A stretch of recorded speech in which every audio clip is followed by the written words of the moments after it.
Hi, everybody. We're going to go ahead and get started.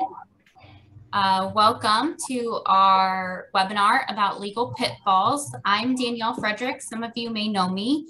I just recently took a new position with Kirkpatrick. I am now the new business development manager. Previously, I was one of our TMs who managed properties on the north side of Indy and Hamilton County.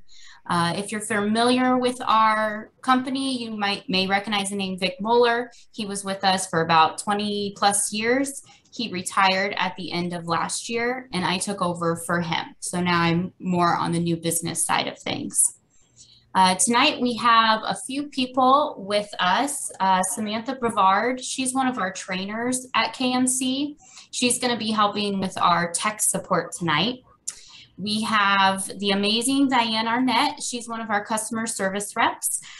She helped organize the attendee list, and she's going to help with some of the Zoom stuff on the back end. And then we have the one and only Dan Quigley. He's our VP of Associations.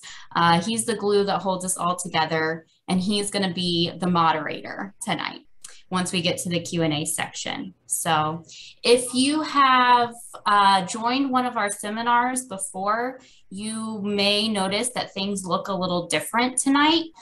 We are now using the Zoom business account. So instead of being able to see everybody that's on the call, you should only be able to see our panel of talkers this evening. So don't be alarmed. You're not the only one that showed up. We have a lot of people on the call. You'll just be able to see those people that are going to be talking this evening. If you have a question, you should be able to see a Q&A button. Click on that. You'll be able to type in your question and we'll get to those at the end of the presentation. So our presenter tonight is going to be Leah Mesmore. She's one of our regional managers. She's been with KMC for about 10 years.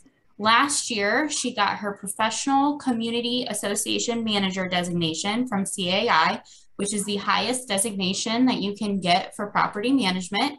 So we are very proud of her and very lucky to have her on our team. Leah is a big Purdue Boilermaker fan who hasn't quite yet recovered from the NCAA tournament, but is looking forward to the football season. So without anything further, I'm going to pass it over to Leah. She has a quick presentation, and then we'll have our attorneys join in. Okay, great. Thank you, Danielle. I love that extra fact you have about me. That is so true. It's so hard to get over. So thank you, everyone, for attending tonight. Our presenters will be and on our panel for attorneys, Savannah Loftus with what we say KSN Kovitz Schifrin Nesbitt. I hope I pronounced that right, Savannah. You got it. Good. Tom Murray with Eads, Murray and Pugh, and Stephen Donham with Thrasher Bushman Vocal. And we'll be having them take some questions at the end that come during the presentation. And some questions have been asked ahead of time. We do have those written down and have forwarded those to the attorneys ahead of time. So thanks for sending that ahead of time as well. So, and getting started, this topic tonight is legal pitfalls. And these are some pitfalls that I see that can happen to boards in my view and in my experience in management. I've been a property manager for over 20 years, worked for 2 different companies in the Indianapolis area. But with that experience, if you ask another manager or maybe even another attorney, they would see a different opinion on what pitfalls could be. But these are just some short pitfalls that I'll be going over. And these, again, are just in my view. And with that being said, we'll go into the first one, and that is about volunteers. So in regards to volunteers, everyone is a volunteer. And hang on 1 minute because there we go. Everyone is a volunteer being on the board, and you also have volunteers on your committees. Your committees, for example, social committee, architectural committee, landscape committee, and as well as the board being elected, but you all volunteers. There are some communities where in their documents it states they can be paid, but the high percentage is you're not, and you're just a volunteer. So As a volunteer, you're serving this, like, let's say for the landscape committee, you're serving the board by gathering information, taking that information, reviewing it, and then presenting it to the board to make a decision. You're helping the board in the decisions that they're making for the association. Same with the social committee. You're gathering information, you're presenting to the board, these are what we're going to come up with for the year, and then the board presents that to the homeowners after they make a decision that, yeah, let's go ahead and go with those things for the year. So I just want to make sure that this is moving. Okay, it is good. But are your volunteers just serving on a committee and doing these things that are helping the board members, or are they doing physical labor? We strongly recommend that you do not do physical labor as a volunteer at your community. Even though you may think that you're saving money in the long run, if something happens to that volunteer and they're injured and you didn't have the right coverage, it is not saving the association money. So that can be a pitfall. Do not try to do physical labor. Volunteer comments that keep a manager up at night are, I won't sue the association if something happens. We've always done it this way. We will save the association so much money, and it's just a small tree limb that needs cut down. But that small tree limb was a little bit bigger and it did hurt the person that was doing it. Even though they say we're not going to sue if something happens, what if something happens? But the family has said we're going to sue the association because something happened, they got severely hurt.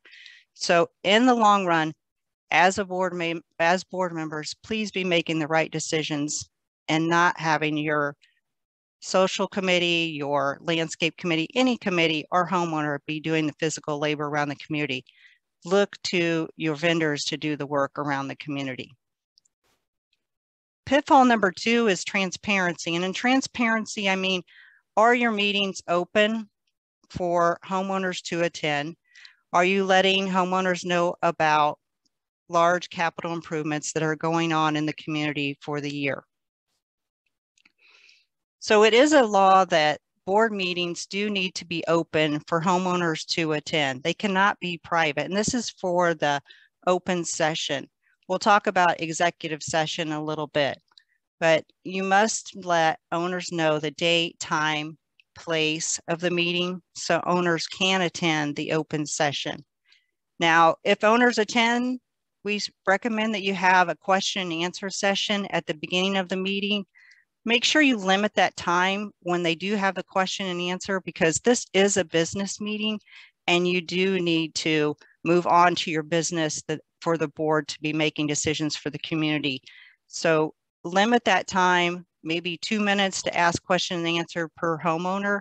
And then when you do move to your board meeting session, it is not a time for the homeowners to interrupt or to ask questions. They are to be there to listen. If they have questions, you can state, we appreciate your being here, but at this time during the board meeting, if you have further questions, please send them to the manager. We'll get back to you in a reasonable time. But it keeps delaying the meeting when you do that and people get off course or get distracted. And secrecy and a lack of transparency can cause suspicion and distrust when you don't have the open meetings or when you appear to be keeping things from the homeowners. So that, again, being open with your meetings and being open about large capital improvements will help. It may start out as 1 or 2 homeowners talking about how the board's doing this and that, and then it can just grow. So make sure that that's why we are recommending, plus it is a law, that you have the meetings open. And this does not mean we discuss what happened at the board meeting with others outside of the meeting, even though I'll be saying this again a little bit later. In this part of the transparency, when you have the meetings that are open and there are some disagreements at the meeting, that does not mean as board members that you take those to other homeowners of how another homeowner acted at the meeting. You know, this is a professional environment, so please don't discuss, like, Harry at the meeting got out of hand because he was upset because we still haven't taken down that tree that is still alive. but it needs to be a professional setting, and please keep it so. In regards to board minutes, the board minutes are actually not supposed to tell everything that happened at the meeting, everything that was discussed. This is an example of board minutes that I've pulled from CAI, which is the Community Association Institute. Board minutes are only supposed to note the type of meeting that you're having.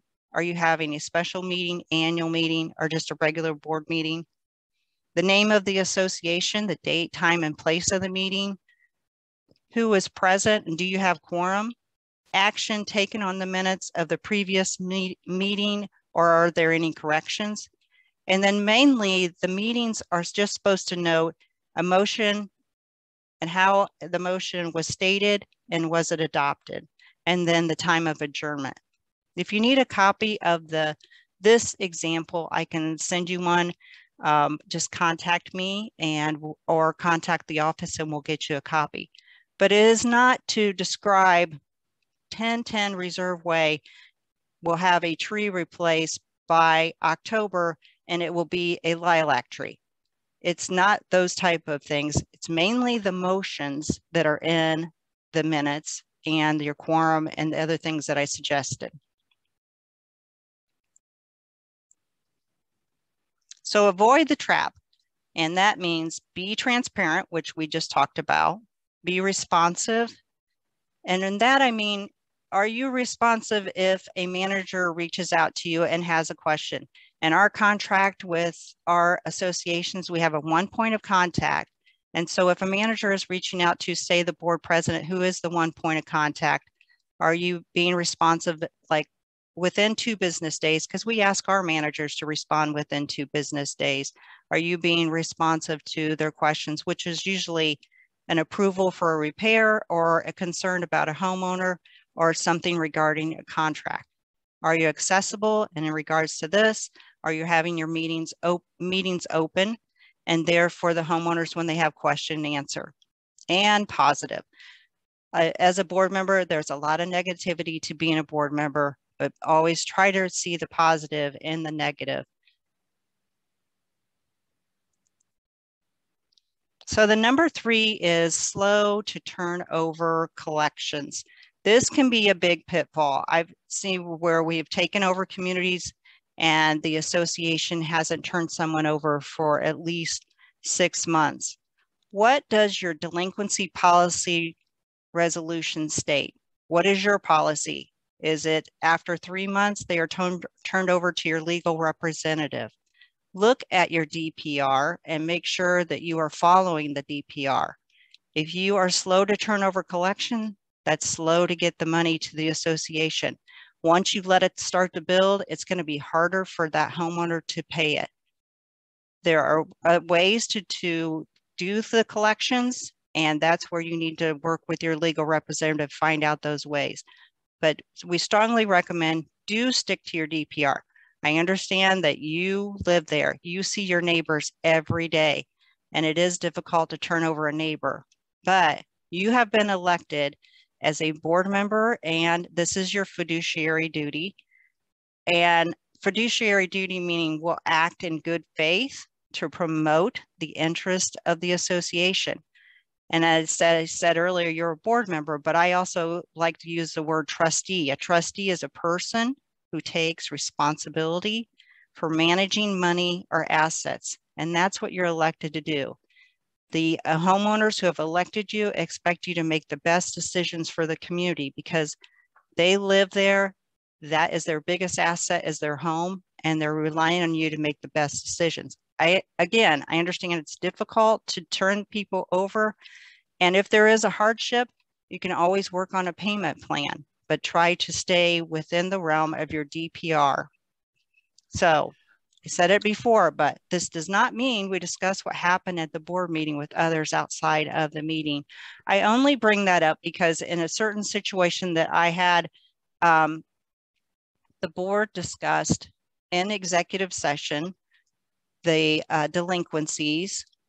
A couple of days later, one of the board members' wife went to lunch with a friend, discussed one of the homeowners who was being turned over, And unfortunately, that friend was a friend of the person that was being turned over for collections, and they ended up suing the association. So please, in executive session or in board meetings, try to keep it within the board. But especially in executive session, you should not be discussing delinquencies. So executive session is when you're talking about something legal, delinquencies, and that is not for the homeowners to attend. Most of you already know that. It's just a reminder. And the board minutes should probably be separated. It is so much easier for us to put your minutes on the portal, the open minutes. And then if you have the executive session separated, we don't have to redact anything if they're separated. It's a lot easier for us to put them on the portal for homeowners to view the minutes that have already been approved. Leah, can you discuss for a second what a DPR is? The delinquency policy resolution is a listing of when will a homeowner get a first notice, when will they get a second notice, and when will they get a final notice, and then the procedure for legal action if it's approved by the board. So does that give you a little more detail? Do you want to put anything in? No, that sounds good. I think that every association has one. According to we should have done one a couple years ago in 2019. I think every association got a brand new one. So let's, if you don't have one, talk to your manager and they will get one over to you the next day. We should have one for every association. Yes, we should. And it was, you're right. It was in 2019 when we made it mandatory. Everyone had one. So Dan's right. Talk to your manager about that. Okay. Now, the last one I'm going to discuss is failing to get help. We as a management company work with the associations, and we're there to help you, guide you, and give you information to help run the business of the association. But we're not experts at everything. And that's why I always recommend, seek legal advice from your legal representative in regards to the documents when it doesn't appear clear of what the answer is that we're looking for. So seek assistance. The board should turn to legal representatives for questions regarding delinquencies, questions about the documents when it's not clear in the documents what exactly you need, or CAI also recommends that you have your legal representative review contracts that are long and detailed, and that could be with a large landscape committee or large landscape contractor, or also, for example, an asphalt contractor. They recommend that you turn to a legal representative to review the contract before you sign. In regards to insurance, seek advice from your agent. You should be meeting with your insurance agent on a yearly basis just to make sure that you have the right coverage.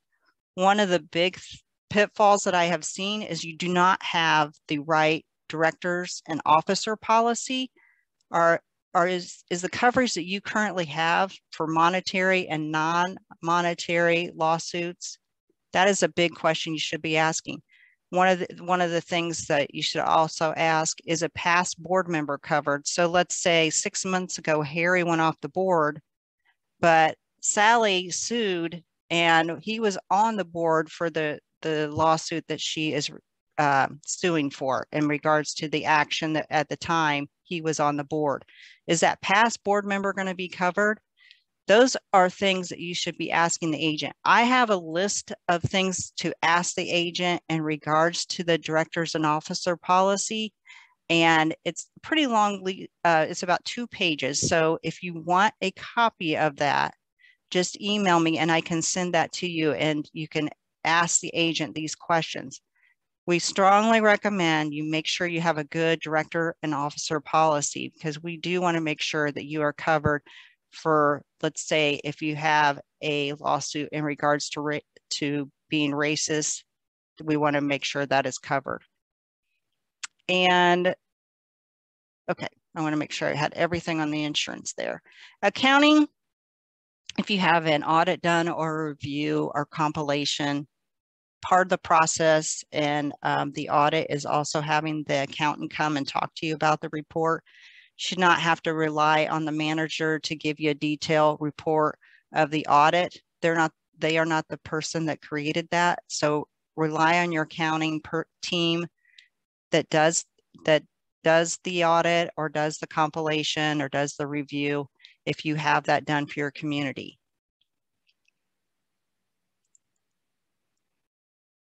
So I just wanted to also talk to you about CAI, Community Association Institute, and how it got started. I'm only bringing this up because we're talking about, getting help. Well, CAI is a great way to get additional help or to get more information as board members. So in 1964, the Urban Land Institute, with the help of FHA, issued the Association Handbook, and that was in 1964. Before 1964, there were only 500 home associations nationally. And by 1970, there were 10,000. And of this report came back, there were 12 essentials for directors and officers for community associations. As of today, I think I learned last week, there were 383 community associations in the United States. So it's grown exponentially. In 1970, due to the rapid growth, there was a survey done of just residents and their attitudes. And here's just an example. In 1970, what they said: the association is a dictatorship. I don't appreciate the restrictions. It's too socialistic. One of the greatest needs is better management companies. Also, if board members do not have management experience, it can be disastrous. And maintenance committees have little or no direction or understanding of how to manage the common area or run the association. That mainly is into large scale or high rise where you have the maintenance division. But why can't someone set up a seminar to aid them in proper decisions?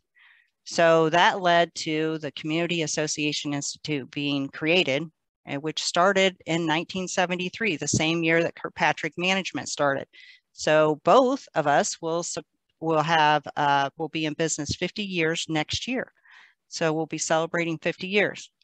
But CAI has grown to just be a great way to get additional resources as board members, as management companies, professional people that deal with homeowner associations. I know everyone on the panel tonight is a member of CAI.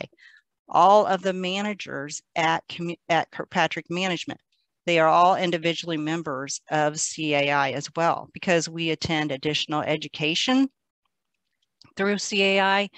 And I'm not saying you have to be a board member of CAI to get, all this information.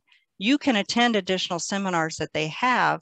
You just have to pay a little bit more. As members, you get a discount.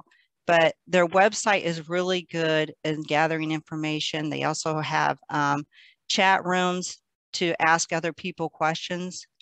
And CAI is made up of people who service or supply or support homeowner associations. So it's just a great way to gather information. Attending the seminars like this are great ways to keep gathering information and getting help. Like I just said about the last pitfall, just make sure, don't rely on just the manager. There's other ways to always gain information and get help. So if you would like to be a member or look into membership for CAI, and I know most of you are, you can email me. The email for the executive director for our local chapter is right there on the screen as well. And then go back to the last panel I have is that I will get ready here to turn it back over to Dan. And just remember, we have Savannah, Tom, and Stephen on here tonight to help us out with questions. And Dan, I'll turn it back over to you. Thank you, Leah. Great presentation. I appreciate everything you did on that. I did want to start out. My name is Dan Quigley. I'm the vice president of the associations here for Kirkpatrick Management, which means I work for every one of you. My job is I manage the managers. So if there is a problem that you can't handle with the manager, or something doesn't seem to be going the way it should be, get a hold of me. I'm going to give you my cell number. My cell, because you pay for my cell phone, so I'm going to go ahead and give you my cell number. My cell number is 317-847-0016. So I would start with your manager if you've got some questions. And then if things don't turn out the way you like, or you don't feel like you're getting the attention you deserve, give me a call. That's my job. My job is to work for you. So I appreciate everything you guys do for us. And Kirkpatrick is just, it really cherishes the relationship we have with all of you. I am going to introduce the attorneys, and we thank them for coming and donating their time tonight. I didn't tell them they were donating their time, so sorry about that. No, I did. They're good about that. But this is a big deal. This is the first time we've tried something like this. I think it's a good service to all of the board members. But I do know that every one of our managers is listening too, just because it's a good question and answer. Savannah Loftus is here from Kovach, Schifrin and Nesbitt Law. Tom Murray is here from Eads, Murray and Pugh. He's the managing partner of Eads, Murray and Pugh. And Stephen Donham is here from Thrasher, Bushman and Vocal. And so we are we have some questions that you guys have sent in beforehand. We've got some questions about the some of Leah's presentation. And I am going to start with one of the question on Leah's presentation. She touched a little bit on volunteers. And we did have a question whether, you know, and I'll start with Tom. I'll ask you, can you use a waiver for volunteer labor so that a volunteer can, you know, work for the association and not make us liable for that? We have had a couple of boards go against our advice, and our advice is consistent with Leah that it's not worth the risk because you never know what could happen.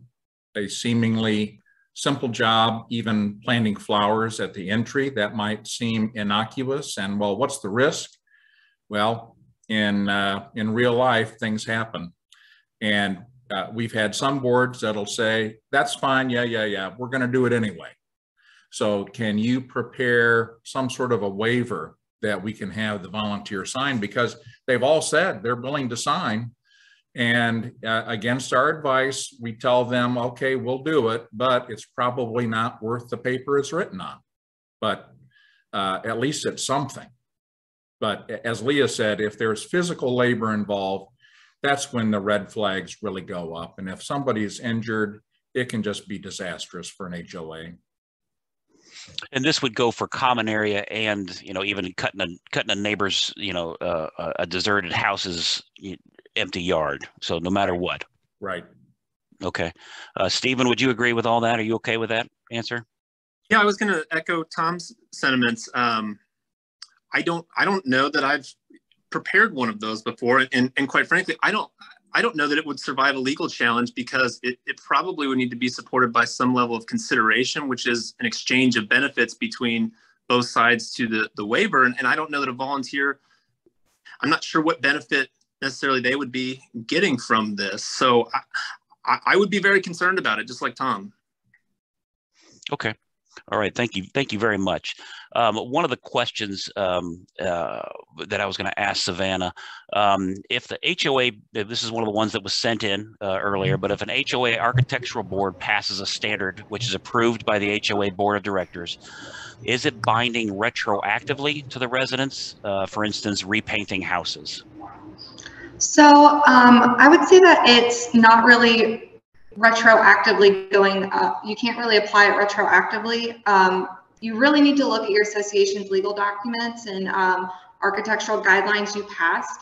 The board doesn't really have unilateral authority to just approve a guideline if that guideline significantly deviates from what your legal documents say. So when you're looking at changes like that, it's best to, you know, reach out to an attorney like our office or anyone listed here in the panel to make sure what you're doing can be done and how it affects everyone from the date it's passed. So for example, I had an association who they wanted to allow more paint colors for exterior painting. They mentioned that some homeowners in the past had applied and were denied colors that they were going to add. I told them to, you know, we've shored everything up. They made their changes and said any homeowner who was previously denied can just simply reapply. We have a new process, so it basically gives you a good start date. And if anyone wants to do that, continue to follow the process.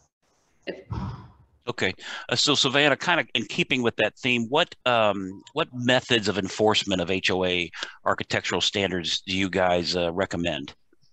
So first, you're going to look to everything's going to be looking to your legal docs, making sure that you have it in there. Most associations do have your architectural guideline provision and an architectural committee, which basically tells every owner what they need to do if they're going to make exterior modifications to their lot. It's nice when your declaration spells out, we want 2 written samples and what needs to be done. And I think it's also, that kind of goes back to what Leah said with the transparency of so many people, we all get emails, especially if it's not like your work email, you don't pay attention to well. So if there's an open line with your property manager or your board on where to access your architectural approval forms, how to submit it, because I feel like a lot of people end up just barreling ahead with their projects instead of following the correct process. So, and if you don't have an architectural approval process, your board needs to look into amending your legal docs to include it, because it really does prevent a lot of headaches, because once something's built, it's much harder to get rid of it than it is to just modify it and change the plans to where it complies. Thank you, Savannah.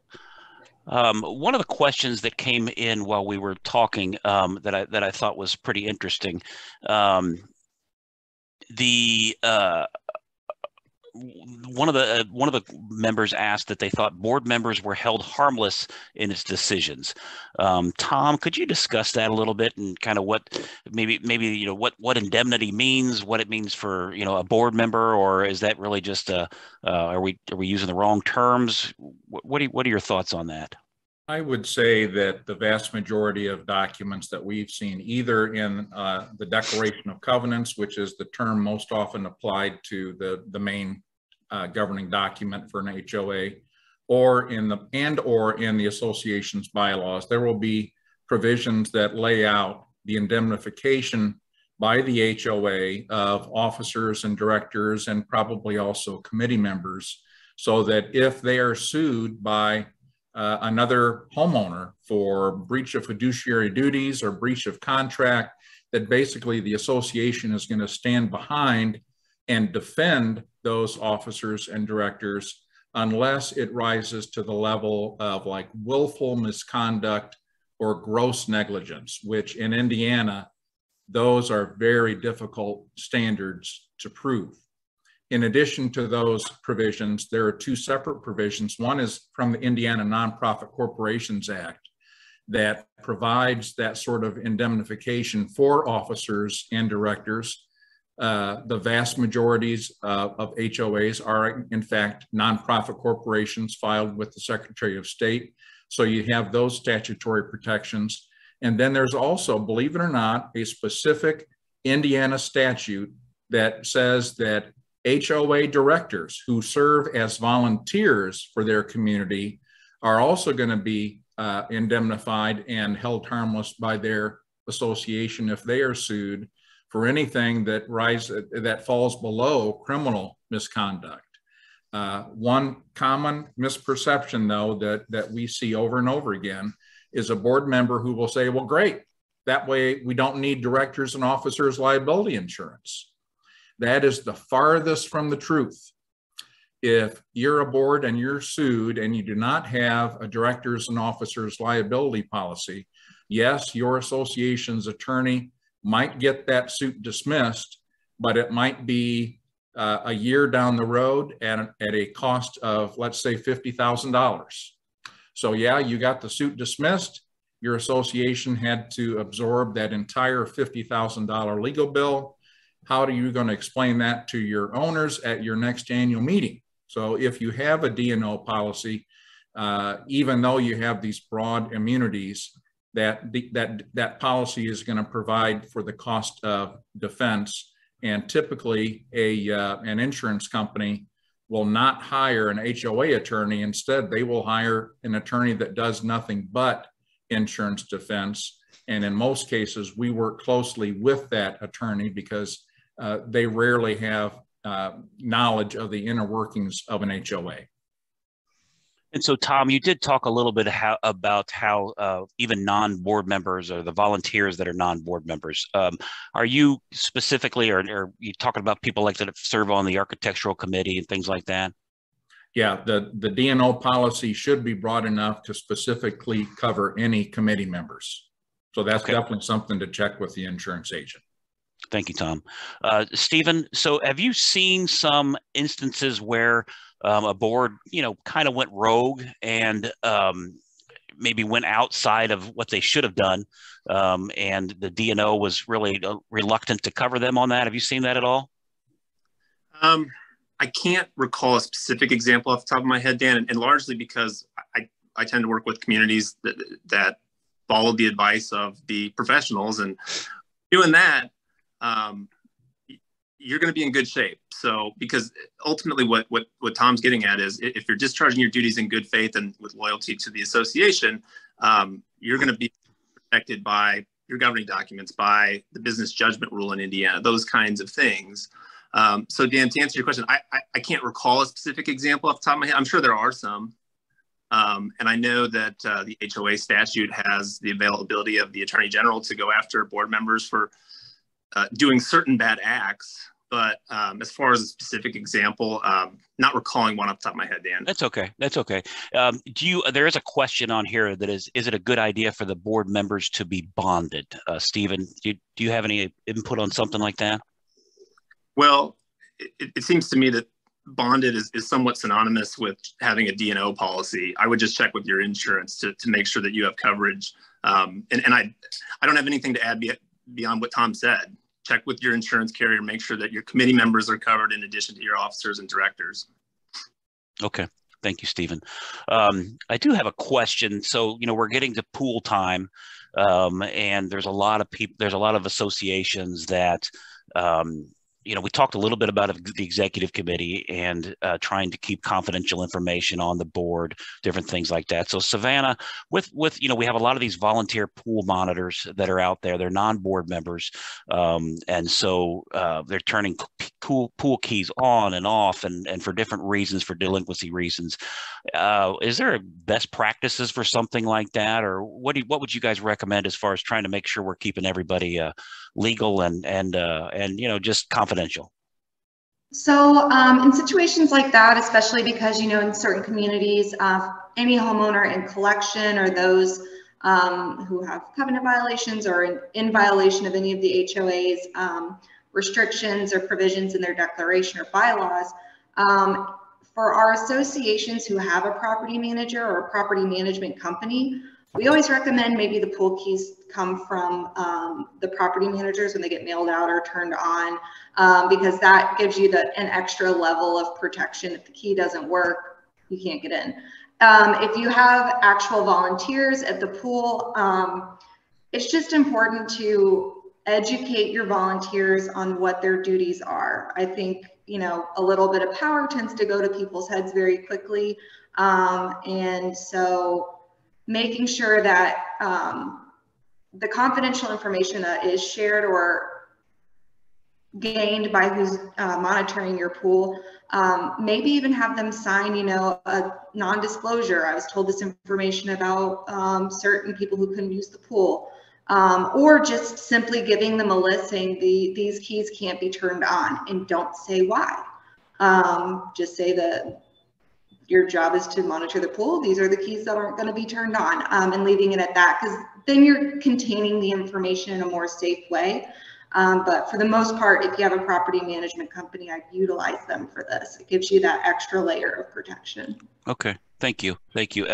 So there are neighborhoods, Stephen, there's some neighborhoods would say that in order to use the amenities, you have to be an owner in good standing. Does that go towards, hey, I left, you're on your second notice for your trash can being out, or your grass is 8 inches tall and it should be 7. Do you have any, is there a line besides, as you call best business practices? Should boards maybe stick to the delinquencies as a measuring stick for in good standing? Certainly our first step would be to look at our governing documents and see if there's anything in there that helps explain or define what good standing means? Probably there is not. A court looking at this might look to other sources to define that. I think that delinquency is going to be a key indicator or a likely example of what good standing or lack of good standing means. I think arguably it could mean any other pending violation of the covenants that's going on. But bear in mind that once that gets cured, access needs to be restored ASAP. So I would definitely focus on the delinquency aspect of it, but I think that depending on your governing documents, there could be an avenue to say good standing means something other than just being caught up on dues. Okay. Tom, would you agree with that? Yeah, and I would also say that since we're approaching Memorial Day weekend, our office is always inundated with owners coming in the Friday before Memorial Day weekend to get their account current. And they will say, can you email the management company and tell them that I'm now paid in full, because my kids are going to drive me nuts if we can't go swimming. So that's a very good incentive. But as Steve said, you really have to look at what the documents say. Are they completely silent on the owner's rights vis-a-vis if they're in violation of any of the restrictions, or if they're delinquent in terms of denying them access to their the amenities, most notably a swimming pool? So you have to start with that. Thank you, Tom. So Tom, one more question. This is kind of going off on a different section, and I apologize. This might be my ADD coming out, but we've got another good question here, and that is that what are the, as far as like, Leah talked about open meetings and executive sessions, but what are the requirements for board work sessions as far as regard to notice and open meeting laws? I would say that is up in the air and subject to a dispute. This often has arisen with city or county council people getting together for coffee between meetings, official meetings, and basically they've made decisions that they announce at the next open meeting. This also happens at school trustee meetings, same concept. So I would say to treat it very carefully. The open meeting requirement is in the Indiana HOA Act is pretty broad. And I think there's a strong argument that if the board members are gathering for any sort of a work session, that it could be arguable that that should be open to all of the owners. One thing that you can do in closed session is review proposed contracts. So you don't have to let every Tom, Dick, and Harry hear the board talking about, are you going to use ABC landscaping this year, or are you going to switch to XYZ landscaping to mow the common area? So that's off limits. But other than that, it's precarious. And I do want to point out, and this applies to many different things, there are 2 local attorneys that advertise their practice specifically as going after HOAs. When I first started doing this in the 1980s, there were no such attorneys. And these attorneys, one of whom is pretty smart, I'll just put it that way. The other, maybe not so much. They get business. And we have seen a growing increase in letters that the boards of our clients have received from these owners, from these attorneys. And one thing that I would strongly caution against, if any board member gets a letter like that, take it very seriously. You may think it is totally worthless and it's just BS and it has absolutely no merit at all. And then all of a sudden, if you, as a board, ignore it, then all of a sudden, a month later, you're sued and you've got to defend that suit in court. So take those challenges very seriously. The worst thing that we have to do in instances like that is we tell the board members that the contents of what the homeowner's attorney put in his letter are exactly right. and that the board has been acting contrary to their own documents. So often homeowners are so upset with their HOA or their board or an architectural committee that they're willing to spend big money to hire an attorney like that to go after their HOA. Yeah.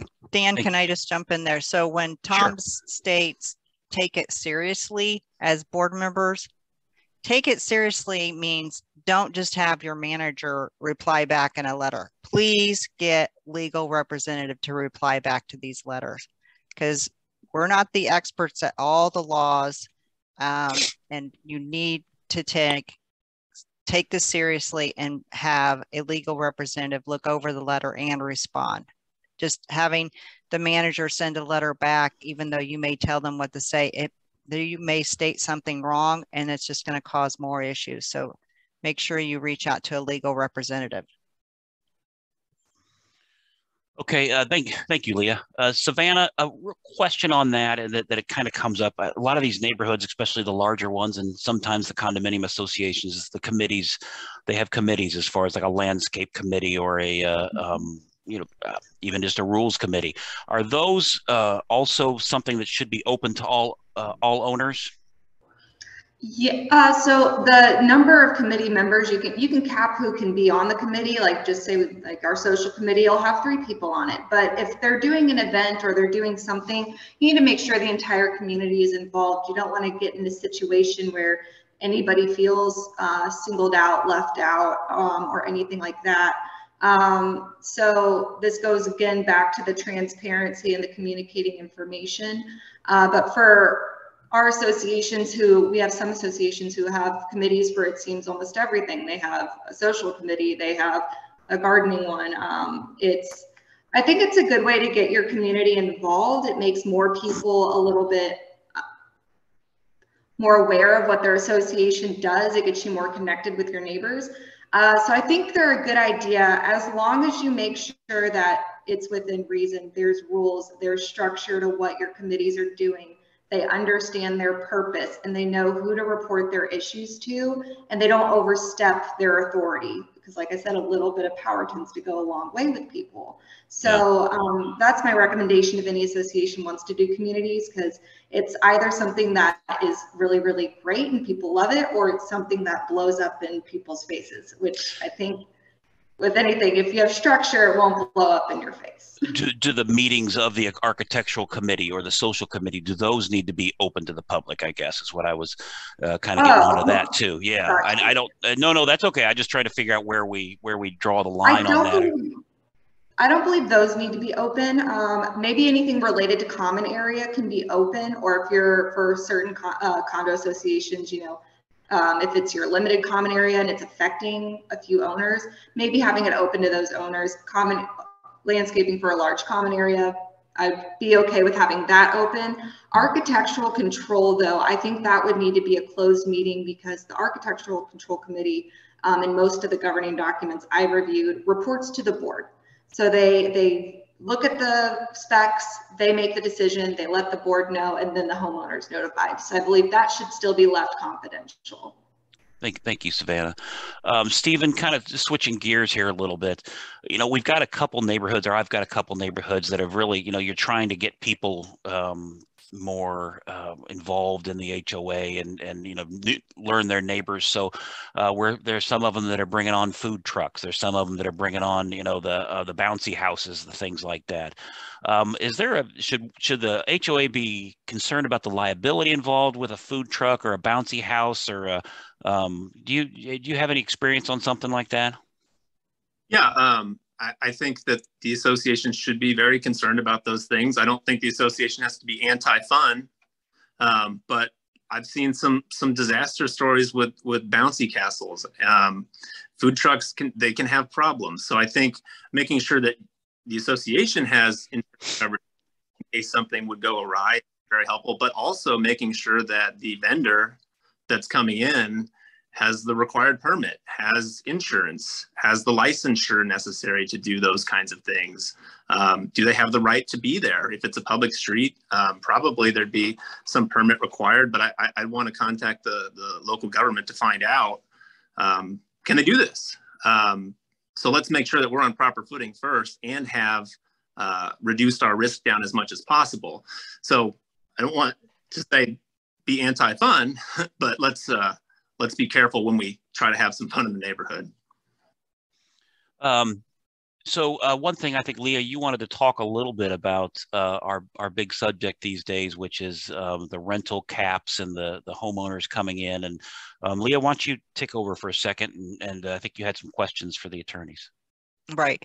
So it seems that this has been in the news and it's a hot topic, is the investment firms coming in and buying up the homes, paying cash, and then you've got another rental in the neighborhood.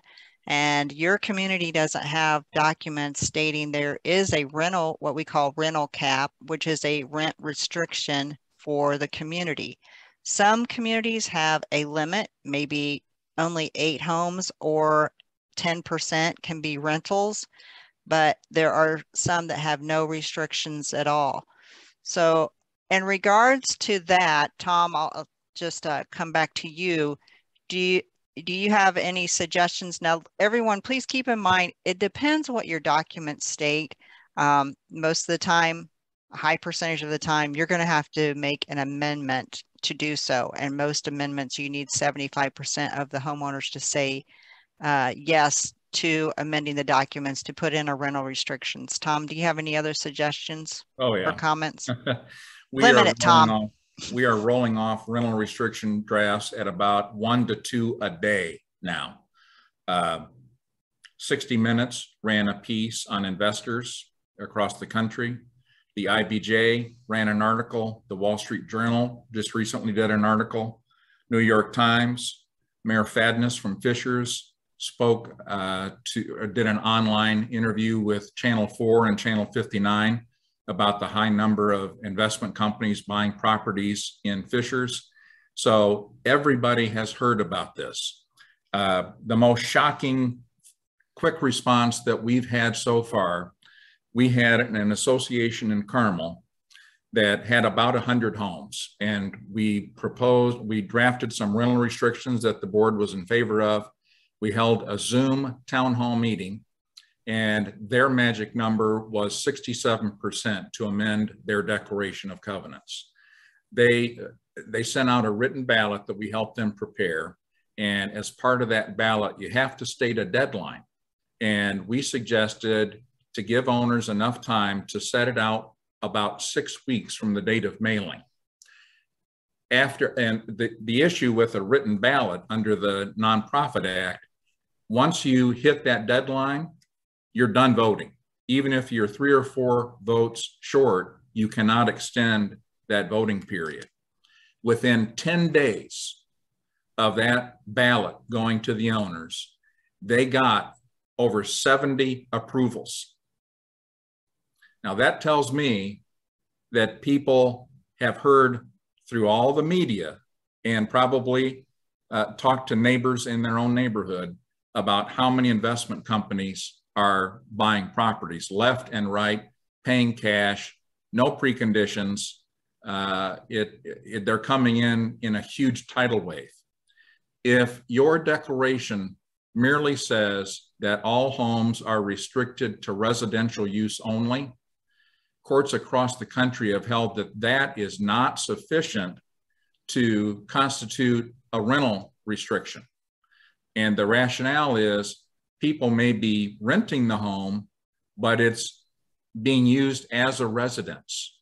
So very few covenants and condo bylaws that are prepared by the developer's attorney have any sort of real significant rental restrictions, probably because the developer, the builder, they really don't care who they sell to. They want to build the homes as quick as they can and sell them. So they're really not interested in a limited liability company from California buying 5 of their brand new homes.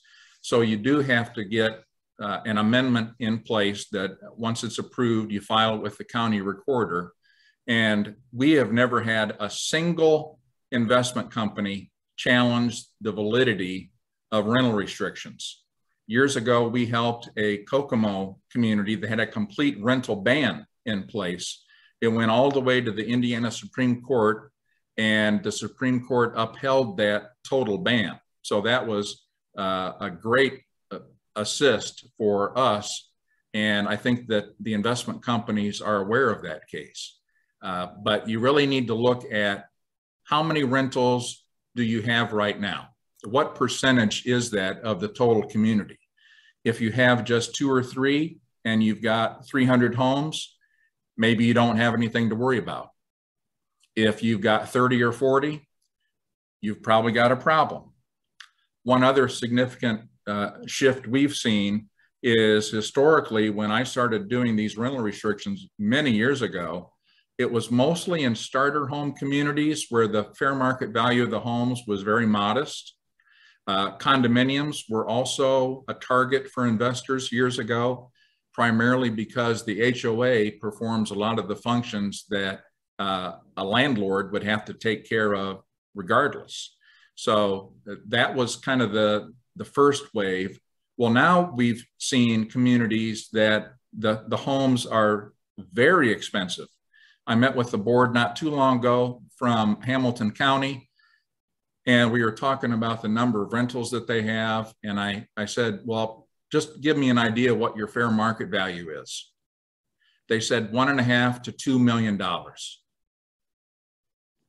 That shocked me. And I said, are you really concerned about investment companies coming in to spend that much money? And they said, we already have 2 that had been purchased by out-of-state LLCs. So it is a real predicament. And again, the homeowners, I think, generally are aware of it, if for no other reason, just because the media has been covering it so much. That's so true. And Dan, do you have additional questions? And I don't know if I can hear you. I was sleeping. Tom put. No, I'm just kidding, Tom. I hang on your every word. I'm just. No, good points. They are good points. Listen, I asked Stephen. I did have a question on this. I think you are talking a little bit to where I think we have an association going through right now that has a developer involved in trying to rental ban, and I think that really, I think they showed very little interest in that. Is that correct? The developer? Yeah, that one was a challenge, and it still is a challenge, because in order to put a rental amendment to a vote, we have to have a meeting and have quorum at that meeting, and meeting quorum is a very difficult issue that many associations are facing, because they have high standards, such as like a 50% membership quorum requirement. In this particular instance, because the developer still owns lots, they get multiple votes per lot. So they've, whatever the opposite of diluted the vote, they have super votes essentially in this neighborhood, and can, if they don't want to participate, then we can't have a quorum to even put it to a vote. And that's been a challenge to try to get the developer involved. And like Tom said, developers don't really care. They want to have as many folks available to purchase their homes that they can, whether it's an investor or not. And that's been a big challenge in this particular instance. And I think we're talking about the same one, Dan. Yes, I think so. Savannah, I do have a question. So then congratulations, we get a rental cap.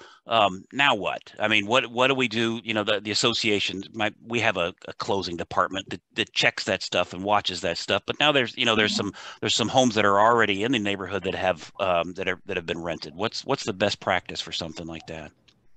So actually, what I've noticed is really successful with like Progress Residential, First Key Homes, those really, really big ones. They end up owning multiple smaller companies.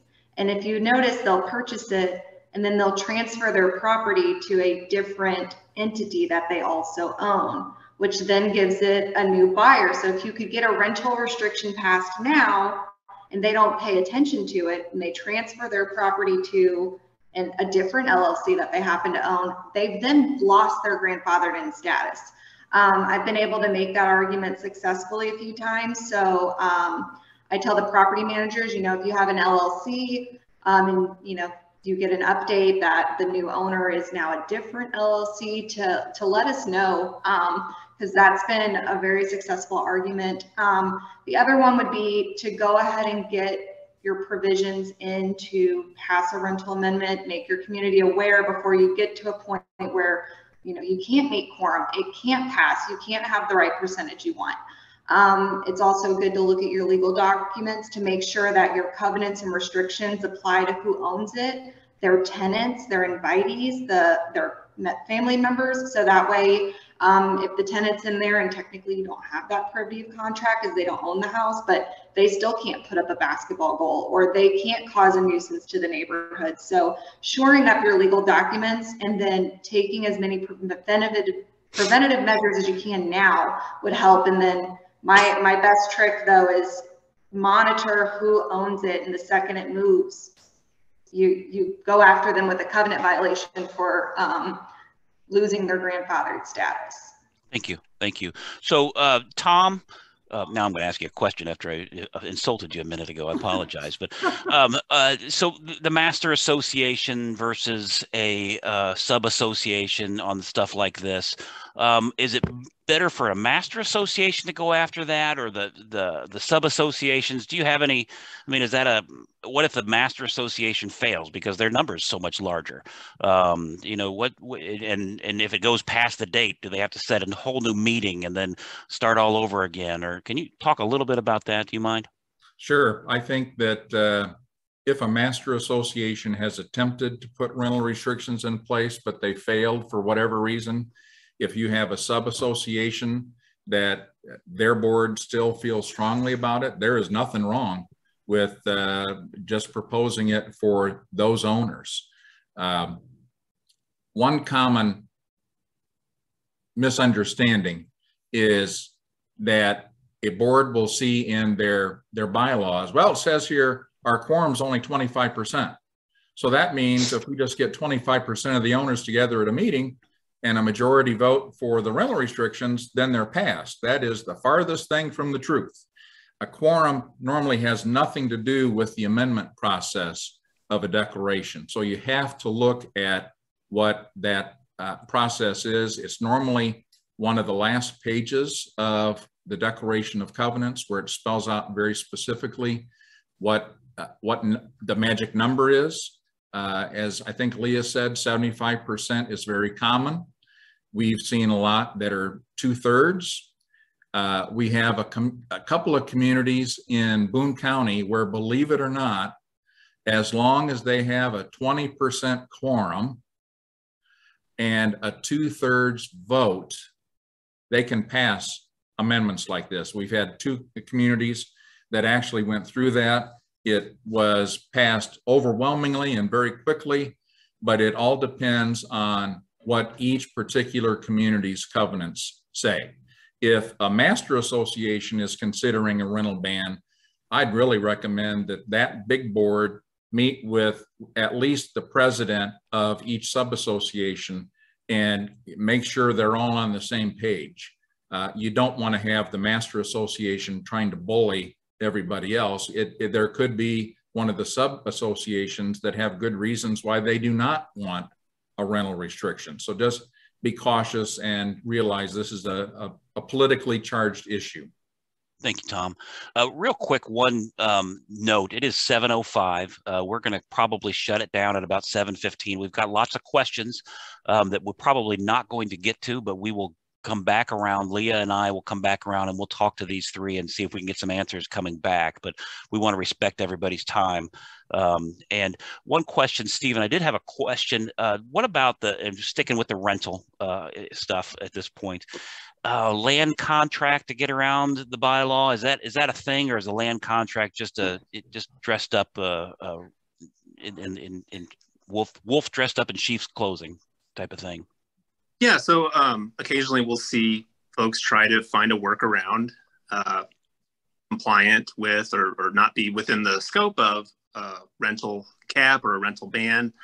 Usually the way that our form looks, and I suspect my colleagues here, their form looks is if you've paid 10% down as part of the land contract, that's probably a land contract. I think this old case called Skensel v. Marshall reflects that if you paid 10% of the purchase price, that's a land contract. That's not going to be considered a lease. And the whole point is that person has some skin in the game now. And that's the whole point with the rental restriction in the first place, is that folks that have ownership or some level of ownership tend to care a little bit more about their property. So Dan, to answer your question, land contracts can be a bit tricky.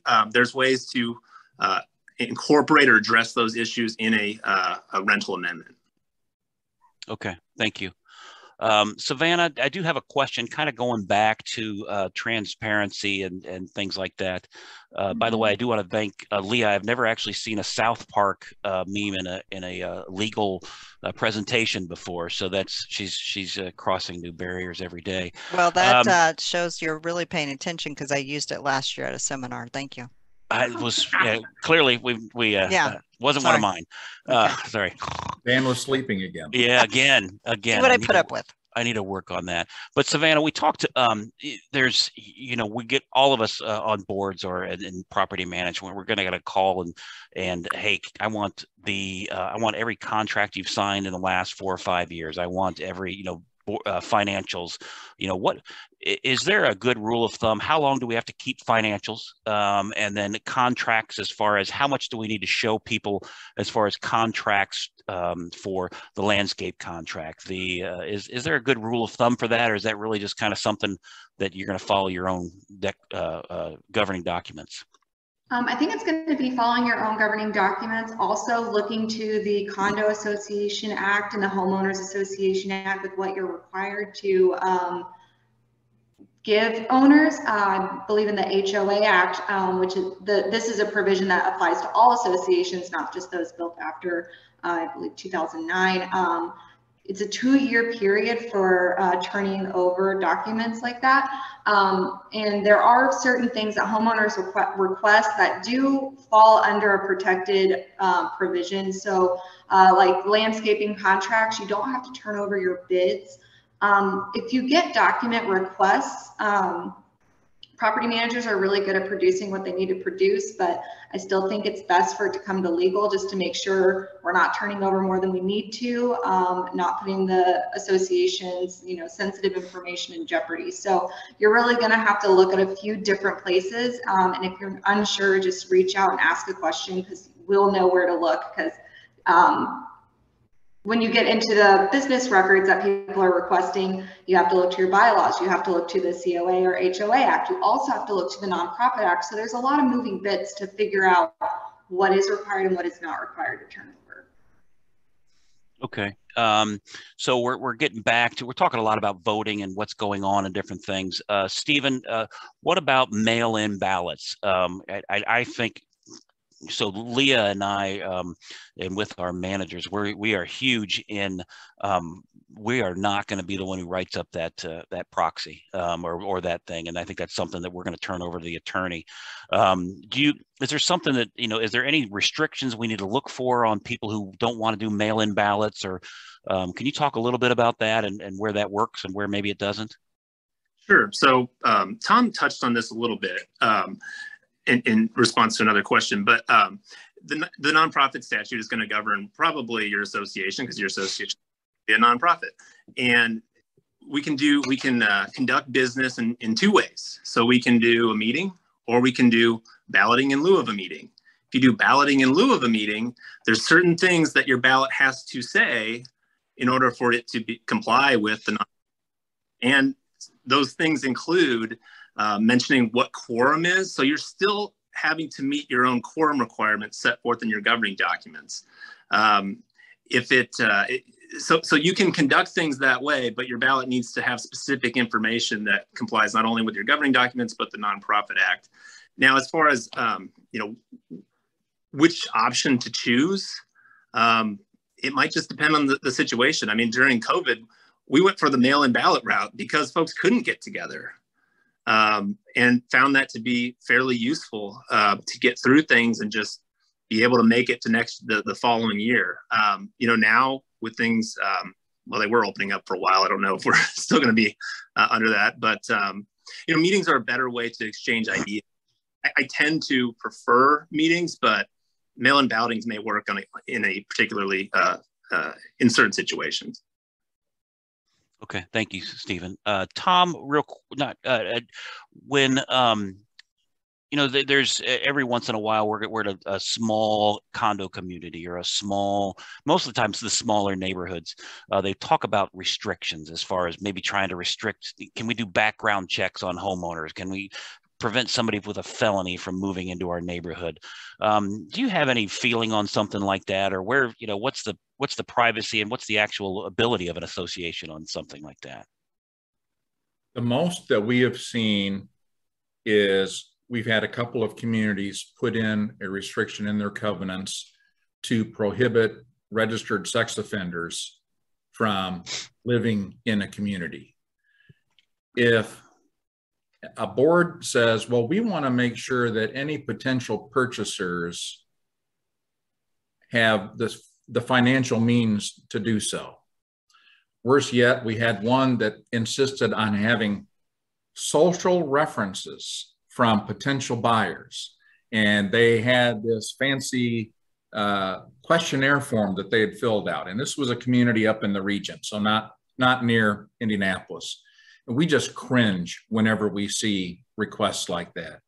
I think it's heavy-handed, it's probably illegal, and you're just asking for trouble. Okay, thank you, Tom. And Savannah, I am going to come back to Tom real quick because I think you are on the LAC committee. I do have one last question real quick, but Savannah, have you had much luck with passing bylaw changes or amendments as far as email ballots? This, you know, we've been able to pull some stuff off during COVID, but you know, possibly moving forward with that. I think without having the specific provisions allowing for that type of voting, that the, as I think Stephen mentioned it before, was the business judgment rule. With how open everything is now, I don't think you could say, well, we passed this entire declaration or this amendment with, you know, SurveyMonkey because we can't meet.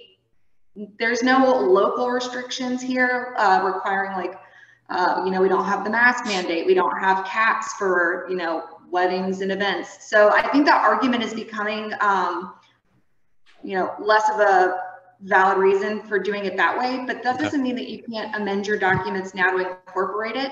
There's actually a few companies. It's kind of expensive currently, but I anticipate in a few years, once the technology behind the coding becomes more available, where there are certain platforms that are made for, you know, closed corporations or publicly shared ones that aren't huge, where your board, your members of your corporation can log in with a verified email, so it would go to all of your verified owners for your upcoming meeting, and they do live voting during your meeting.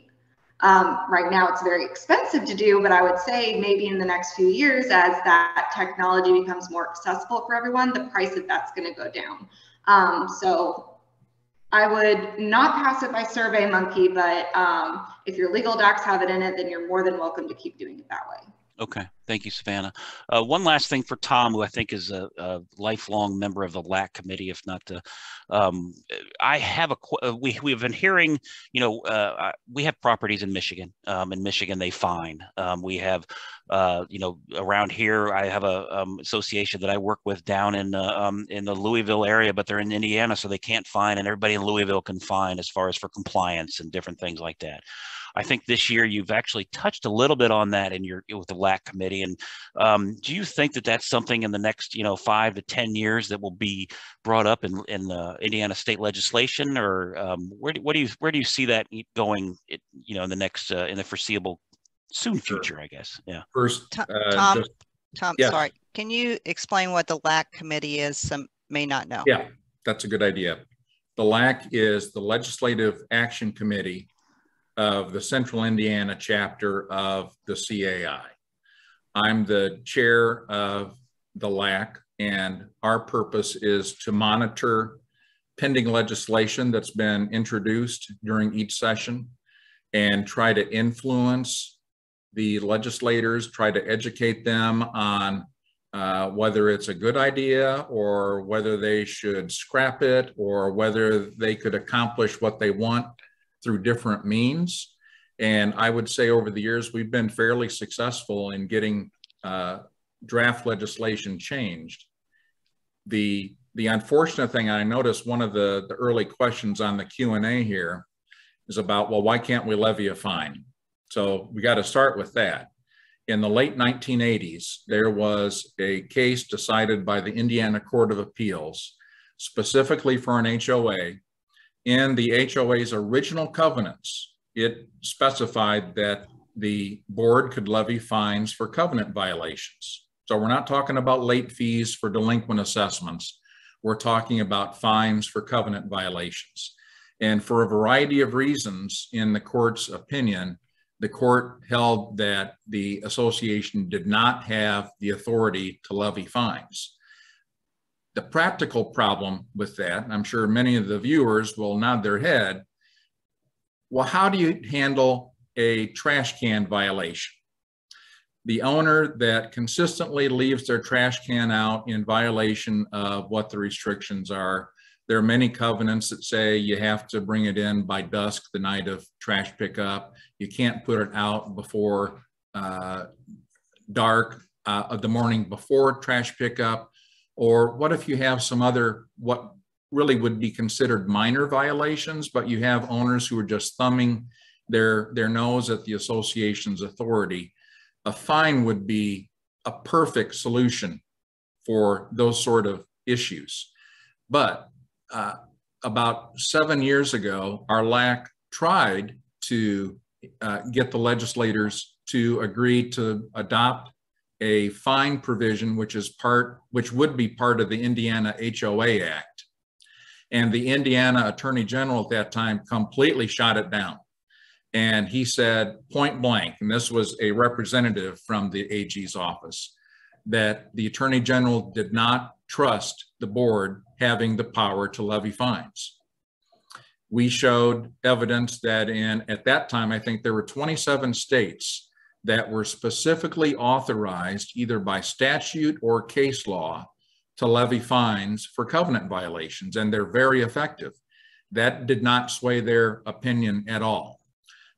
During this summer session, when the legislative session is done, our LAC is going to be trying to pick up that torch again and take another shot at it and try to convince them with a lot of homeowner board member support that fines are a good alternative, because otherwise a board is going to be left with the choice of, okay, we've got this guy who consistently violates the trash can violation. Our only recourse is to file a lawsuit against him. Well, just imagine a judge who's got hundreds of pending cases, and then he or she has this complaint come across his or her desk of this whiny association suing for a covenant violation, asking for an injunction. Judges tend to focus on important things, not piddly things. If we did have the ability to levy fines, instead of going to all of the expense of asking for an injunction in a case where the judge probably is not going to look too kindly on the association, instead, if the owner does not pay those fines, we could sue in small claims court, which would be a much more favorable venue to try to address those sort of minor violations. We get the question all the time, why can't we levy fines? Even if your documents say you have the power to levy fines, because of that case from the 1980s, you don't, unfortunately.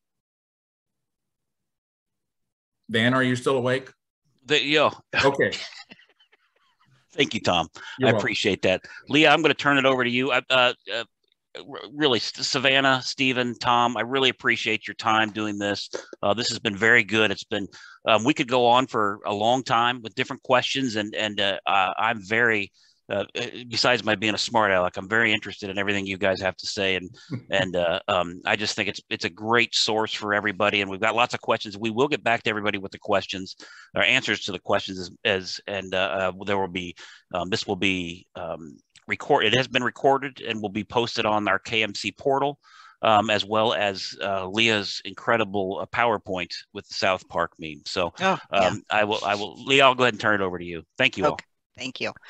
So everyone, thank you for attending tonight. We do have 2 in the future seminars that we'll be holding, and one regarding annual meeting and one regarding budgeting. So as we have done for this one, we'll be sending the notices out. Also, we usually put those in your financial packet, usually about the last page, and when those are scheduled. So we will be sending those out in the future. A big thank you to everyone on the panel tonight and everyone at KMC who helped put this together. We really appreciate it. And we will be looking over the questions that we did not get answered tonight. And if you can please give us 2 business days to get those answers back out to you, we'd appreciate it. So with that being said, I'll let you all have a great night. Thanks again, everyone. Thank you. Thank you. Thank you, Leah.